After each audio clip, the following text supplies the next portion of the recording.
Bismillahirrahmanirrahim. Assalamualaikum. Yes, hello, my students. How are you? How's it going today? So today we are going to take in our video our flammability diagram, and hopefully we are going to take explosions later. So talking about the flammability diagram, we already have taken some flammability characteristics, which are the LFL, a lower flammability limit, the UFL. We also have taken the limiting oxygen concentration, and then we have taken also the UFL of oxygen and the upper limit for pure oxygen, or the lower limit for oxygen. So all of these definitions we already have taken, and we have also equations. You can take that by equations or through experimental. You find them by equations or experimental values. Equations just try to make things simpler and easier for our life. So what do we have in this diagram? Okay, what do we have in this diagram? We have methane, we have nitrogen, and we have oxygen. Okay, so we have the mix of the gases here, and we want to make sure that if we have a mix of 60 methane, okay, if you have a mix of 60 methane and 20 oxygen, okay, if you have this kind of mix and the rest is like 20 nitrogen, so it's like 60, 20, 20. I hope that you have seen that. So if you have this kind of mix, will it be flammable or not? Here I would say that methane will not be flammable. Why? Because the flammability region is my flammability zone, which sits between my upper flammability limit and my lower flammability limit. Okay, so you had seen that, right? So the upper flammability limit and the lower flammability limit, and this is my region. Okay, so this is my region of what I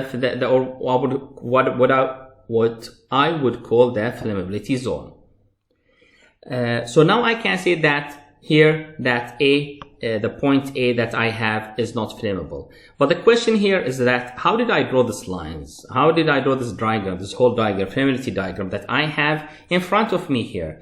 So just to have a quick idea about it, so we have key lines here. We have something called the air line, okay, and we have the LOC line, okay, we have the LOC line, and then of course we have the upper flammability limit, which will identify the line for us. Before I get to upper flammability limit, I have the last line, which is the stoichiometric line. Okay, so the stoichiometric line. Okay, let me write that again. So I have the stoichiometric line, and then of course through the UFL and then the LFL, I'm going to find all of the rest. So the first thing comes to my mind is the airline. The airline, if I just look at it, here I have oxygen. That is oxygen here, and that is methane, and that is nitrogen. And now oxygen goes from 0 to 100% on that line. Methane goes from 0 to 100% on that line. And nitrogen goes from 0 to 100% on that line here. Okay?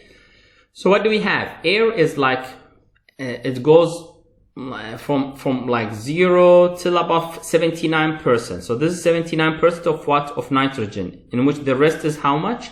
The rest is 21% oxygen. Okay, so this is like a fixed line that you'll always have, and that is how you have the airline. Why do you draw your airline? You draw your airline so that you can identify the UL, the LFL and UFL, because it's volume percentage in air.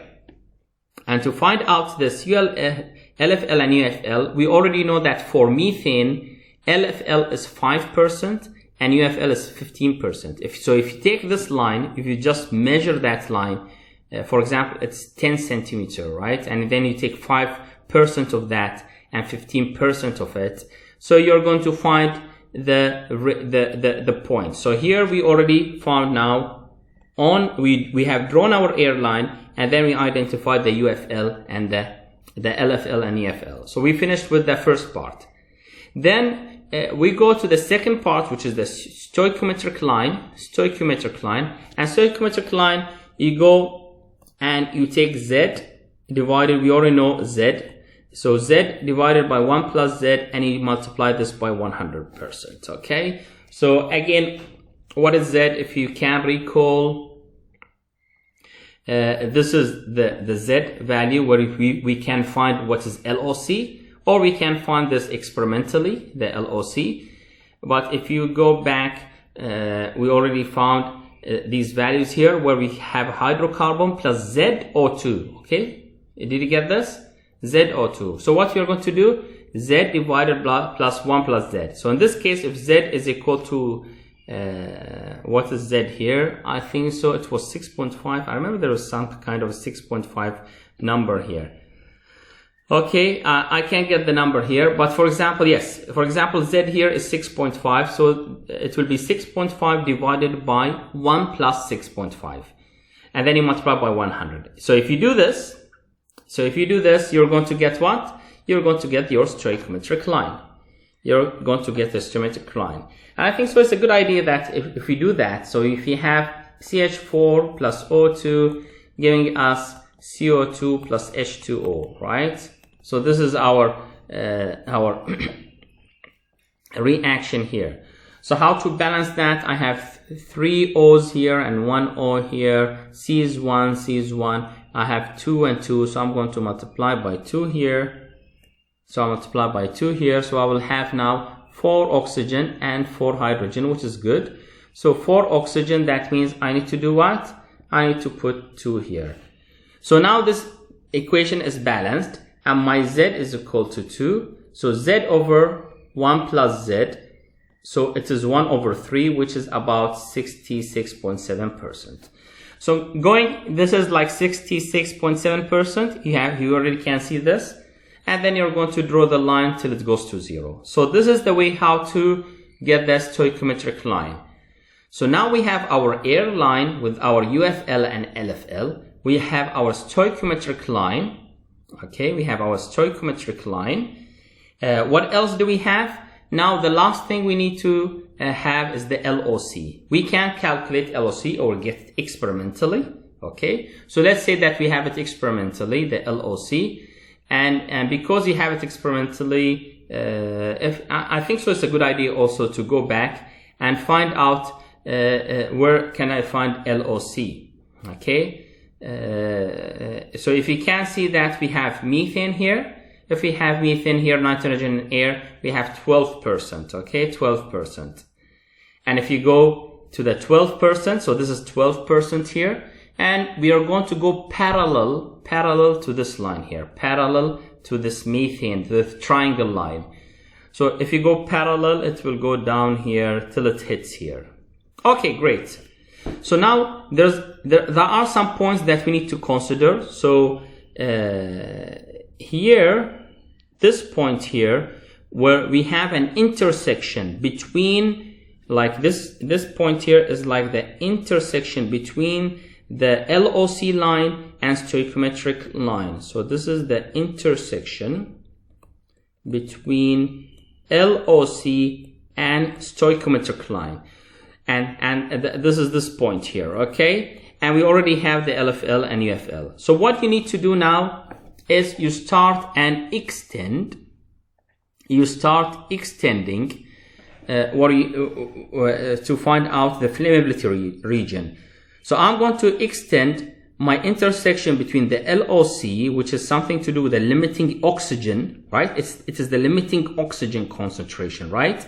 With the stoichiometric line. So we're going to extend this limiting oxygen with a stoichiometric line with the upper flammability limit to find out the upper flammability region here.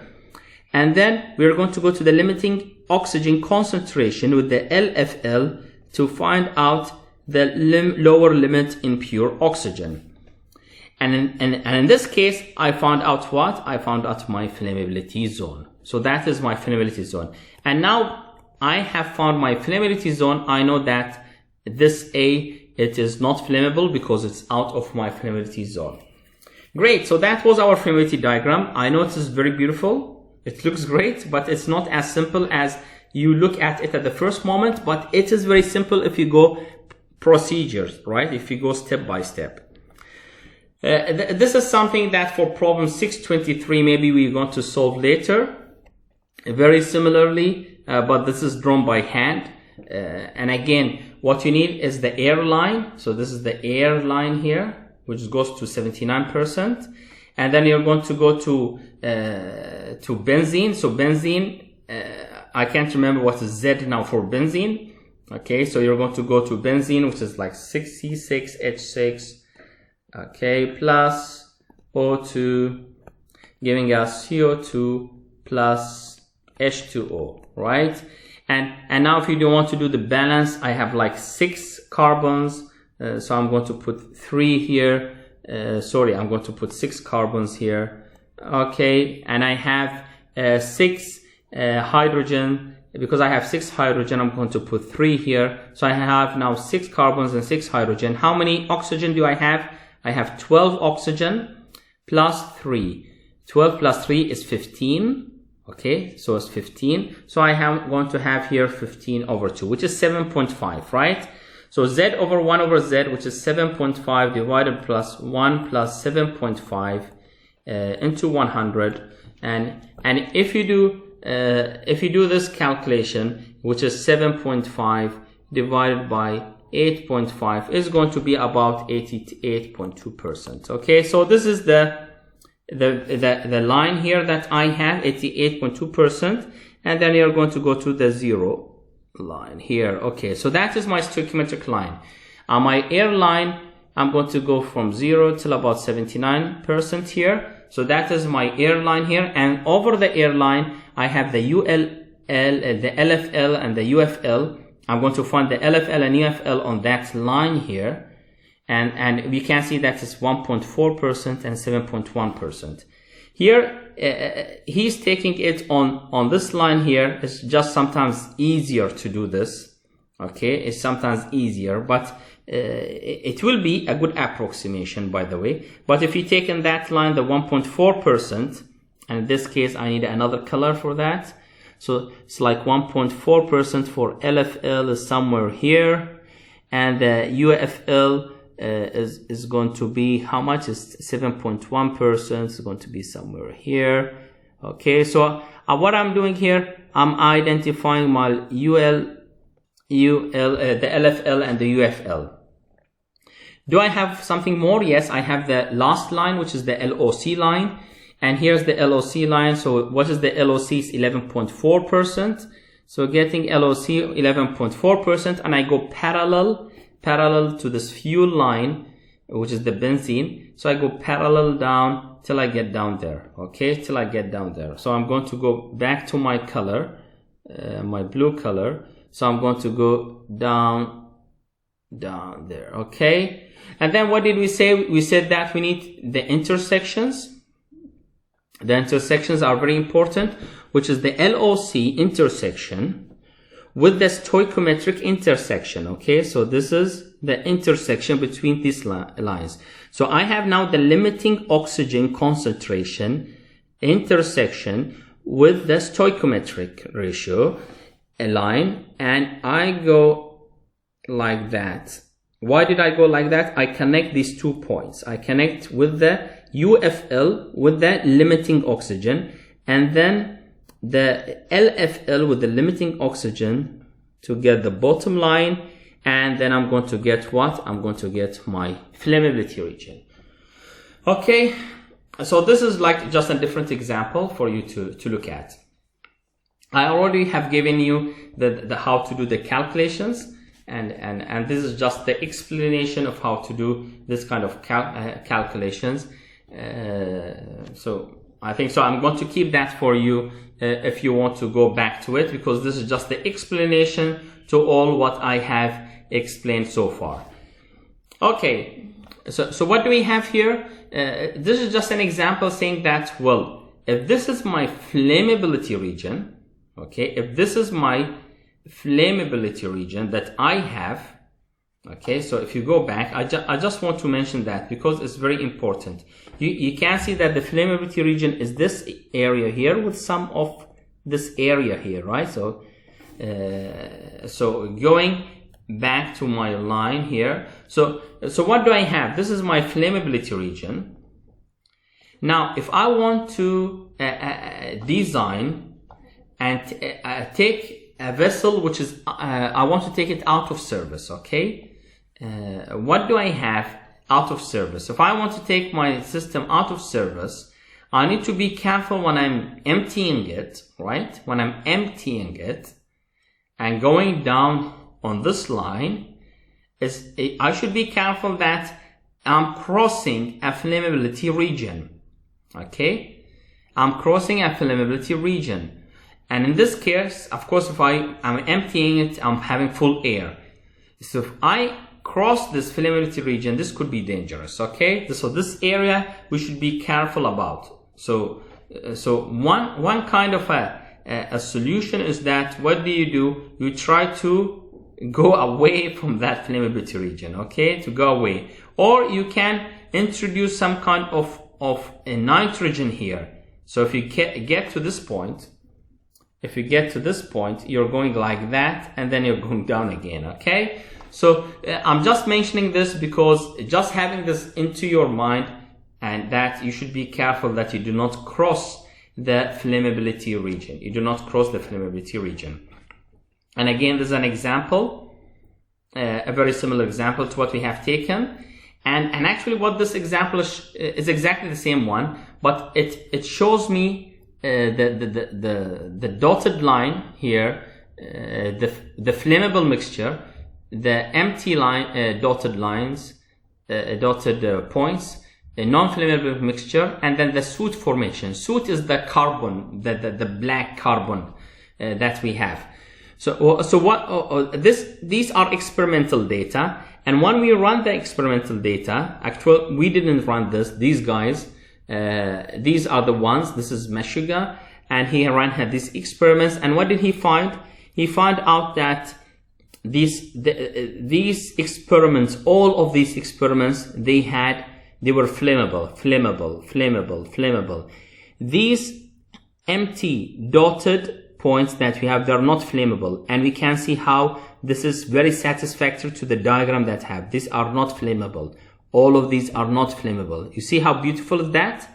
However, we have soot formation. We have some kind of soot formation of carbon is forming up dark black particles of carbon that are formed here. But very beautifully, you can see how the flammability region that we have identified here was very good to give us the really accurate region that we have with this beautiful diagram. Okay, so this is another example of ethylene, and very similarly, you can also do this by yourself if you want to see that if you get this Z1/1 plus Z.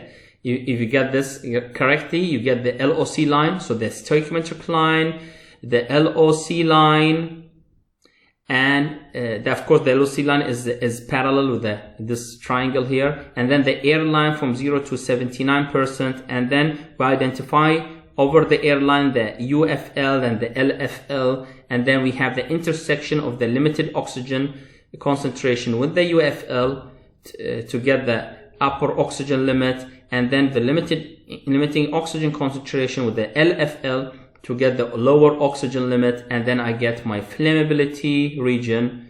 I think I got mistaken. Here's the UFL. So here's the limiting oxygen concentration with the UFL to get the upper limit, and the limiting oxygen with the LFL to get the lower limit, and this is the whole region that I have here. So okay, so that is the whole flammability region that I have here between of course the UFL and the LFL with that triangle that we have here. And of course you can see that the many experiments that have been done and how flammable mixture that we can have in this region here.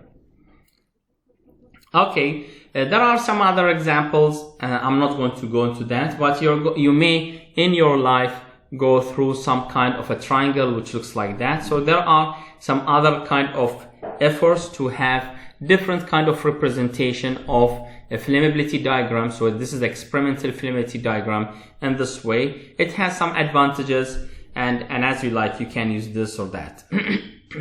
So what is the method? The method, you're going to draw the flammability limits in air. So you're going to have your air line, and you're going to identify the UFL and LFL on the air line, and then you're going to I already said that, flammability limits. And then you're going to find the Z over 1 plus Z. So that is Z over 1 plus Z multiplied by 100. Okay. And then you're going to have the LOC in parallel to the fuel axis until it intersects with the stoichiometric line. And we have the point of intersection, and then we connect the points with the LFL and AFL, and you have your diagram.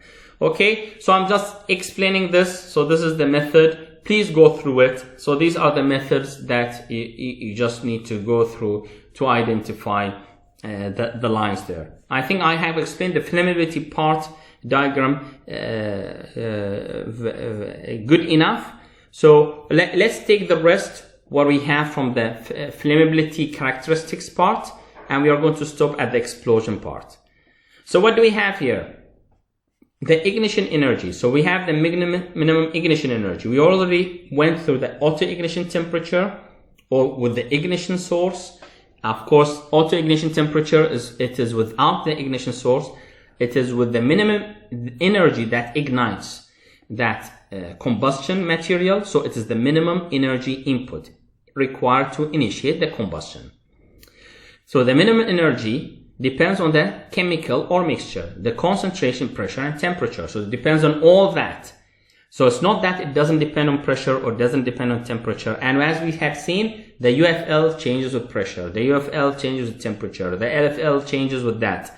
So they do change with the percentages and the pressure and temperature. Experimental data indicates that MIE, the minimum ignition energy, decreases with the increase in pressure. What does that mean? That means if you increase the pressure, you need less energy to ignite. Okay, so if you increase the pressure, you need less energy, and it makes sense. Okay, MIE of this dust is in general at energy levels somewhat higher than combustible gases. And usually dust, which is like not gases is ready for combustion, but for dust, if you have particles, you need more energy to have this kind of dust to become gas, and then it becomes combustible, okay, or it becomes ready to combust, okay. So that is why MIE for dust is higher than combustible gases. An increase in the nitrogen increases the MIE. What does that mean? That if I have inert, it means that I need now more energy, okay? I need now more energy to ignite the process, okay? So I think so all that makes sense for all of us. And these are like just example of minimum ignition energies that we have for our system here. So the minimum ignition energy, we need that for what? For the auto, that will be obtained when we get to a certain autoignition temperature of a vapor. Sometimes it's called the spontaneous ignition temperature, and it's the temperature at which the vapor ignites spontaneously, lahdi, from the energy of the environment. Okay, it says from the energy of the environment, just to say that we don't have like a source that we have given to ignite this process. Composition also affects the AIT, the autoignition temperature. Definitely, if it's rich, lot, lean, little, mixtures have higher AITs. Larger system volumes decreases AITs because if you have larger volume, you have less pressure, and of course it becomes like more vulnerable. And if you have an increase in pressure, this decreases AIT. And increase in oxygen concentration will also decrease AIT. When I say it decreases AIT, it means that it will ignite faster, right? Okay, because the temperature is lower, it will ignite really faster now. Okay, we said that it's always that we talk about ignition, but you also can talk about auto-oxidation because it's all kind of an oxidation process that we have which releases energy. So here the thing that we need to add is that if you have an oxidation, that means you're having heat, right? You're having heat. Oxidation means loss of electrons. So if you have heat, evolution of heat here, what do we have? If you're adding heat to the system, you may get it leads to that ignition temperature. Okay, so that is the idea. So oxidation could lead to the autoignition temperature because of the release of heat. Now for liquids that are less volatile, they have low volatility, so they don't become really vapor as much as those with a high volatility, which means that those with high volatility are less susceptible to autoignition because they self-cool as a result of evaporation. Why? Because liquid become vapor, and if they become vapor, they self-cool themselves. Okay, they self-cool themselves. Except liquids in which it takes in heat, and still it's not vapor, so it takes in more heat and heat. So it may be more susceptible to the autoignition temperature. So it may reach this autoignition temperature even though that it has less vapors. And less vapors means that it does not self-cool itself. So all of these information that you need to have in mind. What else do I have? I have something called the adiabatic compression. So here in the adiabatic compression, very similar to what we have in ammonia system, in which you try to compress and compress and compress, and it needs a very high 270 atmospheric pressure. Imagine like how high we can go for that reaction. And of course, when you talk about a high pressure, it reflects back in volume. Why we need that? You have taken that in reactor design. Okay, so we need a kind of reaction, a very high pressure. And to have a very high pressure, we need a series of compressions. And a series of compressions, every time you compress, actually the temperature goes up. So the pressure goes up and the temperature goes up. And again, if you compress, the pressure goes up and the temperature goes up well. So if you don't cool the system, if you don't cool the system in between here, like if you don't have any kind of cooling, okay, sorry, this is not like an heat exchanger here, but because of the space I have here. So if you don't cool within these interstages, what will happen? It will auto-ignite. Why? Because the temperature just increases till it auto-ignites. So we need to be very careful that if I have an adiabatic compression, I need to consider cooling stages between all of these systems. So for example, gasoline and air in an automobile cylinder will ignite if the vapors are compressed to an adiabatic temperature that exceeds the autoignition temperature. And actually this is what happens in our cars. Gasoline with air, it auto-ignites.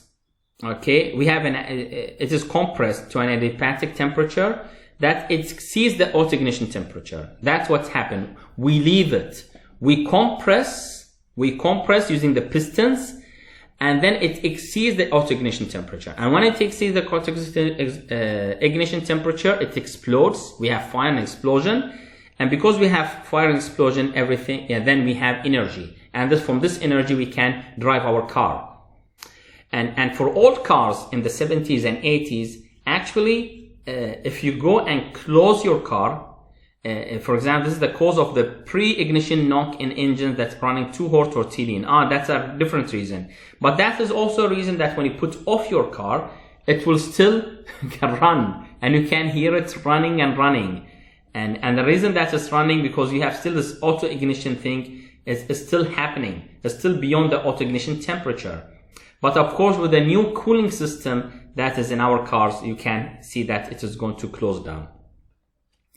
Okay, great. So what information we need to consider for safety here? Several large accidents have been caused by flammable vapors being sucked into the intake of air compressors. So some flammable vapors, they enter this with the air compressors and they are compressed till they go beyond the auto-ignition. Okay, so the cooling was good for the air, but it was not good, good for the material that you're trying to put into your system, like nitrogen and hydrogen for reaction, but it was not maybe good enough, the cooling for what had been interfering and sucked into the air compressor. A compressor is partially substitute to autoignition. It has fault after cooler. Okay, so what we need to do now, we need to know how to calculate the final temperature after the compression. So if we calculate the final temperature after compression, that will be really good for us to know that if we are exceeding the autoignition temperature. So we are going to compare our final temperature with the autoignition temperature, okay, with the autoignition temperature. Great. So if we take an example here, what is the final temperature compressing air over liquid hexane from 14.7 to 500 psi A, absolute. So we are talking about absolute values here. So we are compressing from 14.7 to 500. So that is 500 over 14.7. And the gamma, which is Cp over Cv, or the other way around, it is gamma minus 1, which is 1.4 minus 1 is 0.4 over gamma 1.4. So we have our problem here, and this is the temperature, which was 37.8, and you just add the 273 Kelvin. So what was the temperature? The temperature went from 37.8 degrees centigrade. So it went from 37.8 degrees centigrade till about 578 degrees centigrade. Do you imagine this? You just imagine how high it went. By compressing it from 14.7 till 500 psi, we increased the temperature, or the temperature was increased from 37.8 to 578. And now compare it with the autoignition temperature. We are exceeding the autoignition temperature, which means that we cannot compress, because we will have an explosion. We cannot compress from 14.7 to 500 psi A. And this is the reason that instead of one compression stage, you have multi-compression stage, and then you have cooling in between. Okay? Why? Because if you take a one big compression stage, you will exceed the autoignition temperature, and you're going to have an explosion. I think this is like a very beautiful example, and you can feel it that it is very practical. If you go to another example, a lubricating oil in piston compressors is found in minute amounts in the cylinder bore. So we have a lubricating oil, but it happens this lubricating oil, it is getting within this compression operation. It is getting in. Okay, it's like a little spilled out. Okay, compressor operation must always be maintained well below the AIT of the oil to prevent explosion. A particular lubricating oil has an AIT of 400 degrees centigrade. Compute the compression ratio required to raise the temperature of the air, of the air to the AIT of this oil. So what do we have here? We have a lubricating oil of AIT 400. Assume an initial air temperature of 25 degrees and 1 atmospheric pressure. So now we want to see that what is the compression? Now the question is the other way around. What is the compression ratio that we can have, take into consideration that we will never exceed this kind of autoignition temperature. So when we did our calculation, we have the final temperature should not exceed 400, and my current temperature is 25. So that is over gamma, and 1 minus gamma, and so on, gamma minus 1. We get the compression is 17.3. Now my 17.3 answer ratio, if you multiply this by the atmospheric, so it is 254 psi A absolute, which means that if I try to compress this 14.7 till 254 psi A, if I try to compress that from 1 atmospheric to, I don't know, 254, if you like atmospheric, 254 divided by 14.7, 17. So if I compress from 1 to 17 atmospheric pressure, this is good enough not to exceed the 400 degrees. Taking some safety factor, yes, you always can take some safety factors, and then you consider that this compression ratio, well, this compression ratio definitely will be less because of the efficiency of the compressor. So don't worry about it. You already have some kind of safety thing there. Okay, so that is what we try to say here, is that we will not compress more than 17 times. Okay. Okay, great. So what ignition sources do we have? From experience,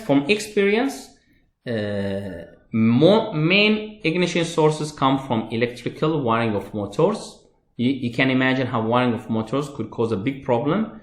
Smoking, of course, now no one is smoking, khalas, but that is part of what happened in experience.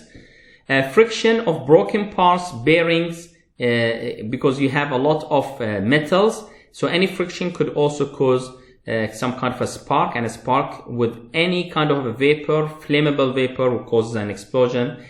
Overhead materials, very high temperature, exceeding autoignition temperature, hot surfaces, burner flames, which is already a flame or a spark.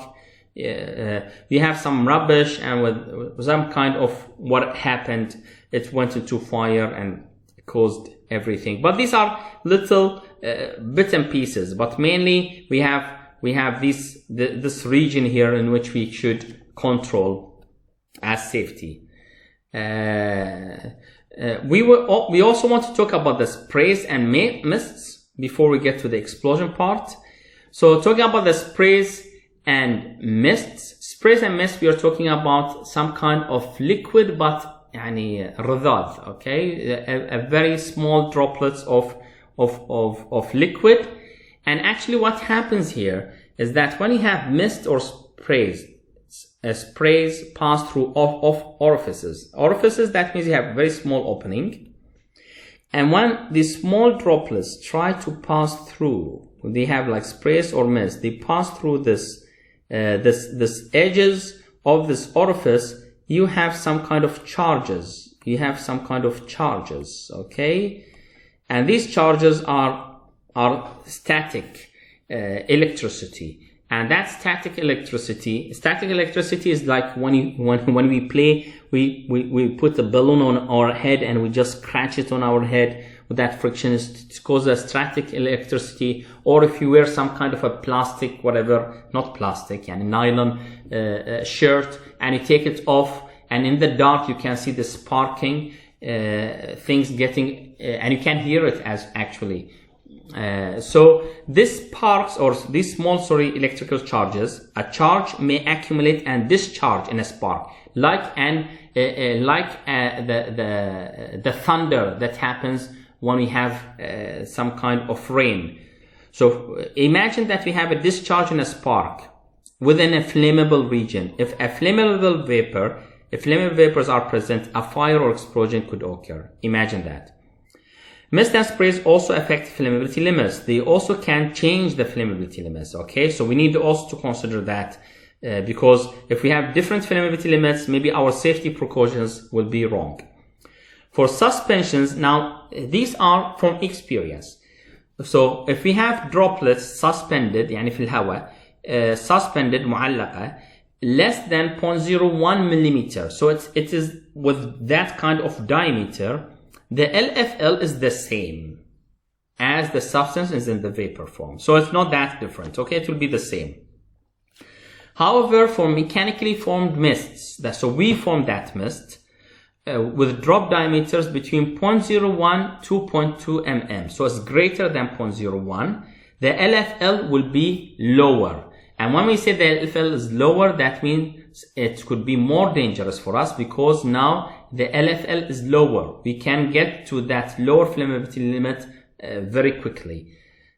So we need to be careful. If we have smaller diameter, the LFL could be lower. In experiments with large drop diameters, the LFL was less than the 1/10. So if you have more than 0.01, it's large drop diameters, the LFL is less by 1/10. So what you are trying to say here, when sprays have diameters between 0.6 and 1.5 mm, which is large, flame propagation is impossible. So don't worry about the flame propagation because you have big droplets of that liquid. The presence of small drops or disturbances that shatter the large drops, so you have small drops that hit the large drops, makes them smaller, it may now become a hazardous condition. So all of these things should be in your mind. We are dealing with safety. Beautiful. So all what we have taken now here is all about fires and how that could contribute to explosions. And I hopefully that we have taken today some kind of good material covering the flammability region. So if you go back, so we went through this flammability diagram with the different lines and how we draw this line, and we know that if our substance will be flammable or not. And then we were talking about if you can put our system, a vessel, out of service or in service. Even if you want to put in service, we should be careful to go around the flammability region. And we also talked about, this is all part of the flammability diagram, and then we talked about the ignition energy and the minimum ignition energy, the minimum ignition energy and the contributing autoignition temperature, that we should be very careful about it, because if you put more heat, it will autoignite, and liquids will be more susceptible because they get heated and not cooled down by the vapors because of the vapor pressure of that material. Of course, autooxidation, that means loss of electrons, it will contribute to increase the heat of the system, the energy of the system, so it could cause the autoignition part. And then we talked about the adiabatic compression. The adiabatic compression, that means we need to compress a certain gas, and while compressing it, every time we compress it, the temperature increases, and because the temperature increases, we may exceed that autoignition temperature. So we need a cooling between the stages of the compressors. So we cannot have just we cannot just have one big compressor. We need small bits of compressors. And we can also calculate. We can calculate like what will be our final temperature so that we do not exceed the autoignition temperature, or we do it the other way around. If we calculate what is the possible compression ratio that we can have, so that we do not exceed that final temperature or this autoignition temperature. And then we went through what are the ignition sources that mainly we have in our systems, and we said that maybe things change because of what? Because of the sprays and mists. And considering that sprays and mists, if they are within 0.01 millimeter, the LFL is the same. But if it is lower, if they are bigger, which is between 0.01 and 0.2 millimeters, these droplets, the LFL will decrease. So we should be careful about that. However, so the LFL will decrease if the drop diameter increases. But if it is really much more, a larger drop diameter, which is like 0.6 till 1.5, don't worry about it, because the flame propagation is like impossible in that case. The next video is going to be about the explosions. So we are going to be now talking about explosions. What are the parameters that contribute to the explosions? And we are going to go to the different types of explosions, confined and unconfined, and the mechanical explosions, and what are the characteristics of those explosions. So up to that place there. So this is good enough for this video. Hopefully you have understood what we have taken today, and thank you very much for watching this video, and hope that contributes to your understanding for taking care of safety in chemical industries. Thank you very much. I really appreciate it. Thank you very much. Ma salam.